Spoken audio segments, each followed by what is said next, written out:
do I regret leaving Reverb.com? 3 years ago, I filmed a video called I'm Quitting Reverb.com.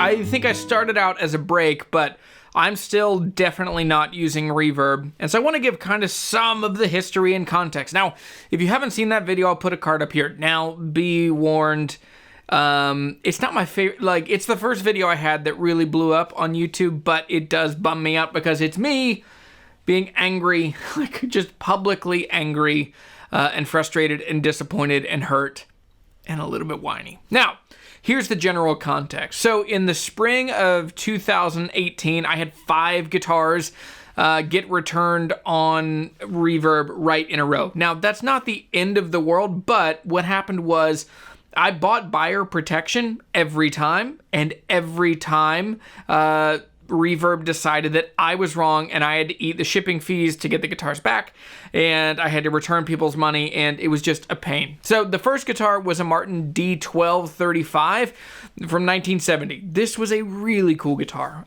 This is actually a guitar that I wish I wouldn't have sold.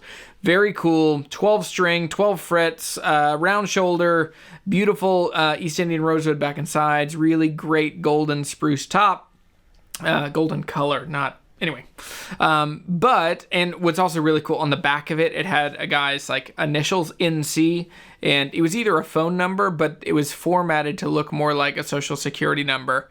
And anyway, very cool guitar. I shouldn't have sold it. That guitar sold, the guy got it, and basically there was a tiny little crack between the pickguard and the bridge that I hadn't seen and he found. And even though once we got a mirror inside of it, we could see that it had already been glued and cleated, there was nothing structurally wrong with it. The guy was freaked out and wanted his money back. So that one was fine. So we gave him his money back. I got the guitar back. I sold it within 3 days for a couple $100 more than I sold the other one. Now, the second guitar that I had was a 1969 Gibson SG, and this one I had disclosed. It had a really thin neck, had an 1 9/16 nut, and the guy got it and he said, "This is such a tiny neck, I can't play this guitar." So he just clearly hadn't read the description. And so Reverb, even though I had disclosed, I had given the measurements, I'd given a picture of the nut width, I still had to return that guitar.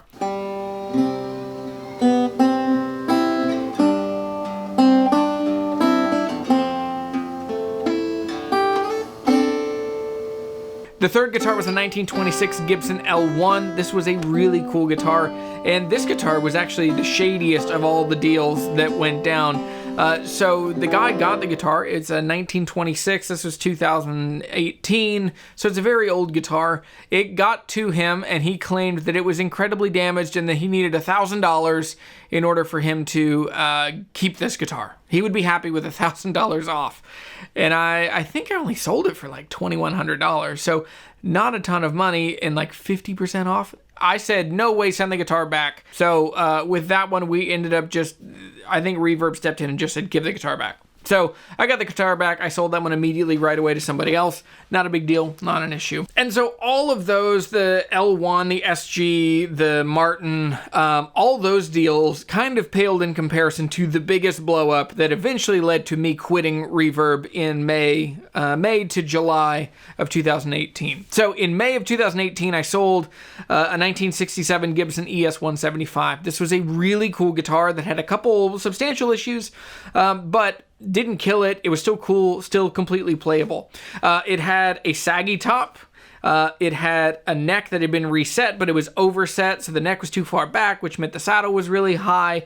And then the last thing was that it did have a very, very old neck crack that had been repaired. He said that that had already happened when he bought the guitar in 1970. Now, this guitar had lived with a ferry operator, so the guy that owned this guitar brought this guitar with him pretty regularly, and he would play it as he was driving the ferry from the East Bank, like basically from the French Quarter in New Orleans over to, I think it's Gretna, across the Mississippi. So he would run people over on the ferry, and he would have this guitar with him pretty regularly. So it's been hot, it's been humid, it's been around, it's been used, but it was still a very cool guitar.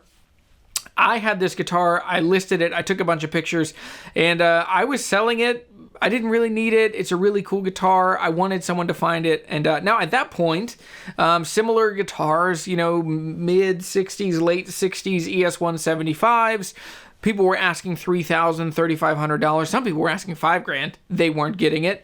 So I placed this at $2,500 because I figured with the repairs, you know, a $500 or $1,000 discount for a couple things that are totally easy to live with wouldn't be a big deal. So I sold the guitar right before my family and I were moving. And so I sold it. I told the guy he even got the guitar and said that he was happy. And then we pack everything up, we head out, we're driving across the country, and I remember we were pulling into a Five Guys, and I hadn't looked at my phone in a couple hours while I was driving. I pulled out my phone walking into the Five Guys, and my heart fell out of my body that I saw an email from Reverb Resolutions, and it was basically saying, you lied to me, this guitar is not as described, it has a saggy top. I sent an email back saying, hey, I'm sorry you feel that way, please read the description again. I sent a screen capture, I sent a screenshot of the description, and I said, you know, that's the first thing I said, you know, because I always kind of say the good, the bad, and should you buy it, which is still, I mean, that's lived with me as I've built my YouTube channel, because I want people to see things as they are and then make an informed decision for themselves. And so Reverb Resolutions then got back to me, and it just became a really stressful situation that eventually went nuclear, and it resulted in me quitting Reverb. So the very brief version has a couple, and I'm going to read my notes over here just so I make sure that I get them. Number one, Reverb stepped in and said that I had to return it because it wasn't as described. I refused, and I showed them that it was exactly as I had described, and the seller and the buyer just had not read the description. Reverb said that I had to return it because it was, they decided. It's just, we've decided you have to return it. I refused again, and Reverb then said that they were taking the guitar and that I owed them the full amount. And I said, well, you don't get to have the guitar and my money. While the guitar was still in the possession of Reverb, it had come from the buyer wherever they were. It went to Chicago. They had the guitar in their hands, and they tried to take money out of my bank account. Now, I had closed that bank because we used a regional bank, and we're moving to another place that didn't have any branches. But I kept getting emails and calls from the bank saying, hey, reverb.com or, you know, this entity has been trying to take $2,100 and some change out of your account 4 different times. And, you know, normally that would cause you a fee, but, you know, and so I worked with them. I didn't get a fee for it, but it just showed that Reverb had become quite aggressive with a seller, which I had several hundred transactions at that time. I had bought and sold lots and lots and lots of things. I was an early adopter to Reverb. I was a big supporter, and I used the tool a lot. And so anyway, that's when I felt super attacked and just felt like I had to be completely on guard. So all of that resulted in Reverb then reaching out to me, saying they were going to send me the guitar, and I either had to pay back the proceeds from the sale, or they would delete my account. And that's when it just was like, holy cow. They went full blown, like, you will do what we say or we will delete your account. And I said, do it. I called their bluff, and that's all it was. They eventually just kept the guitar, and they kept their money, or they kept the guitar, they kept the money that it sold for, and they got to resell it. I never heard another thing about it, but since then, I went full-blown, like, I'm done. I'm done with Reverb. And so I filmed the video just a little bit before that last part. It hadn't totally resolved, but it basically left me by the end of 2018, there was no way that I was going to use Reverb. And my account never got deleted. It's been around, but it has been... I'm very, very skittish. I've only sold a couple things. I sold my Gibson J45 on it a couple years ago, and that's when I was just amazed at how expensive it is. And that's when all of that video came about, that I'm quitting Reverb. That was the first video on my channel that really blew up, like 100,000, 150,000 views. At that point, I think now it's up around 250,000 views.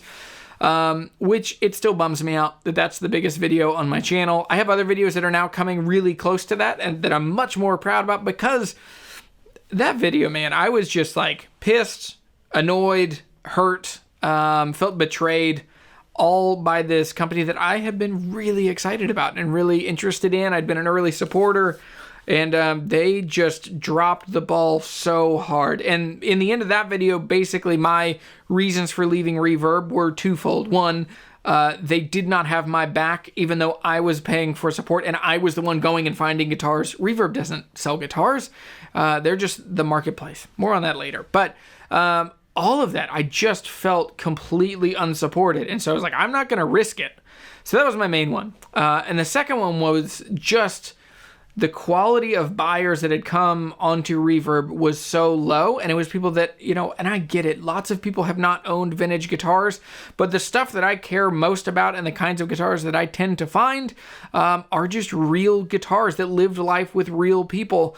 And, so most people, they don't play like a new guitar. Like if you want a guitar that just plays great and sounds in tune all the time and, all that, they're going to be a little more sterile, but they will be, newer guitars. So in the end, I left because there was no support for sellers and there was very low quality or just such inconsistency in the quality of buyers that were going to be buying guitars that I was looking for.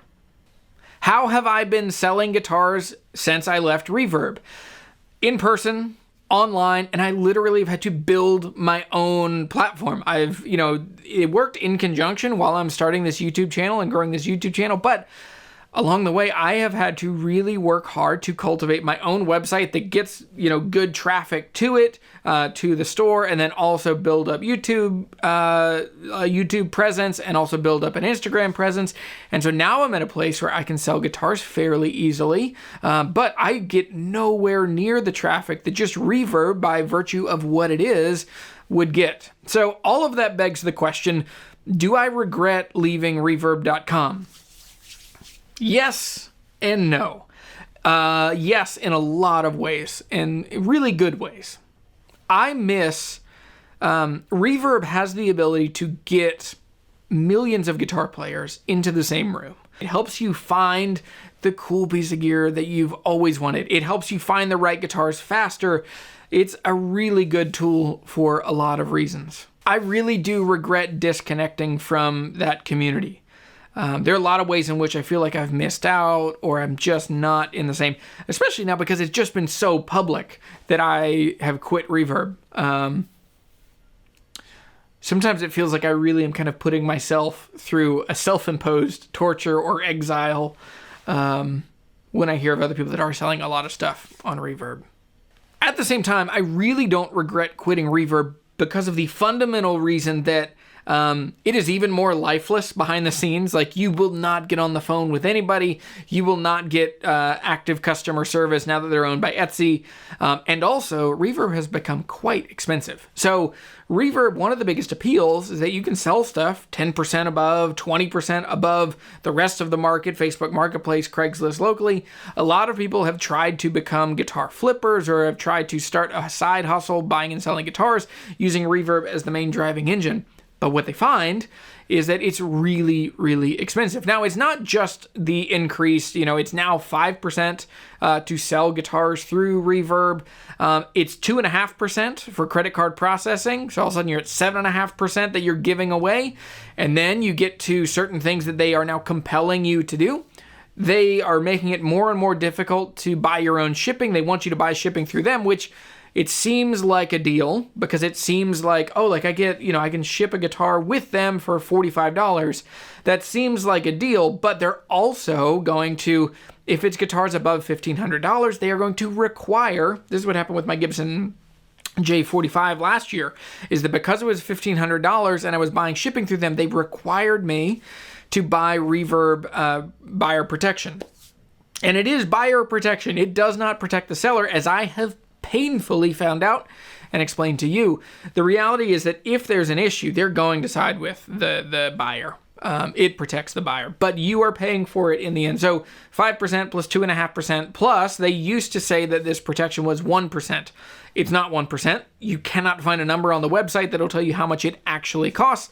But by and large, it is just going to be really freaking expensive. It's going to be 2%, 3%, 5%. Yes. And so by the time you get their shipping, their credit card processing fees, all those fees added up, it is not 5%. It's not 7.5%.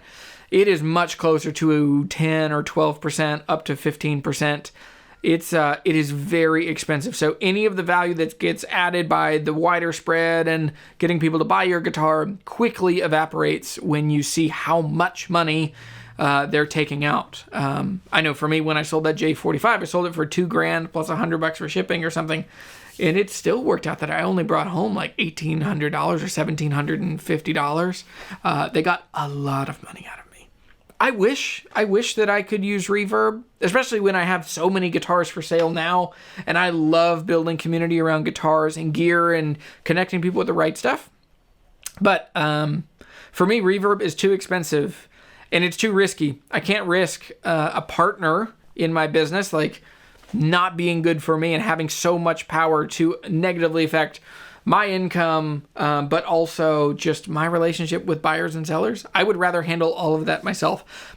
I wish that there was room for me to fit into that world, but there just isn't. Now, for you and for people at large, I think if you're buying and selling a couple guitars, Reverb's fine. I think that Reverb is still exceptionally bad for selling any guitar that requires any explanation.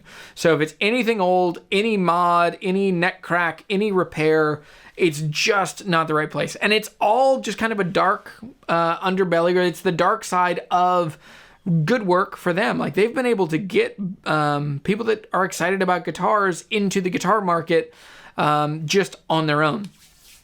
But so if you're buying and selling a couple guitars, I think it's fine. But for me, and for most people like me that are finding cool guitars in real life and then trying to get them into the hands of people that are excited about them, it's just not the right thing. Ultimately, there is just much more on the side of I don't regret quitting Reverb. And yeah, so anyway, with all of that said, there are many options out there for selling guitars. Facebook Marketplace is still really good. The Facebook groups are really good. And then just, if you're like me, just build your own following, build your own website. Thanks so much for watching this video. Also, did you notice that I'm wearing the same shirt that I was wearing 3 years ago in the other video? Anyway, thanks for watching. See you later.